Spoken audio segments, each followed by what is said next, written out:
আমাদের মনে হয় যে যার কাছে R15 আছে সে বোধহয় পয়সাওয়ালা, যার কাছে iPhone 14 Pro Max আছে মনে হয় সে পয়সাওয়ালা, ঠিক কিনা? যার কাছে চিটাং শহরে একটা বাড়ি আছে তাকে আমরা পয়সাওয়ালা মনে করি, যে একটা গাড়ি হাঁকিয়ে আসে তাকে আমরা পয়সাওয়ালা মনে করি, যার গ্রামে একটা 3তলা বাড়ি আছে, বছরে বছরে যাকাত দেয়, কোরবানির সময় বড় বড় গরু কিনে, মনে করি সে পয়সাওয়ালা।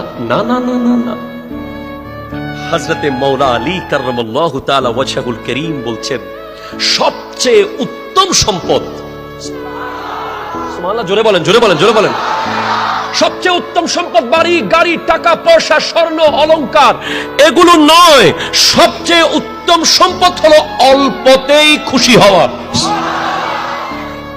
অল্পতে কি হওয়া? খুশি হওয়া। আপনার ঘরে আছে পান্তা ভাত আর কাঁচামরিচ, এতে আপনি এনজয় করছেন, আজকে পান্তা ভাত দিয়ে কাঁচামরিচ লবণ দিয়ে খাবো, আলহামদুলিল্লাহ, খুব খুশি, আপনি পয়সাওয়ালা। আর যার ঘরে পোলাও কোরমা বিরিয়ানি আছে কিন্তু হার্টে সমস্যার কারণে খেতে পারে না, যার ঘরে গোশত আর গোশত পরিপূর্ণ ডায়াবেটিসের কারণে খেতে পারে না, বলেন তো সে পয়সাওয়ালা? আপনি পয়সাওয়ালা। সুবহানাল্লাহ, জোরে বলেন না। তার পয়সা দৃশ্যমান আর আপনার পয়সা ভোগ করতে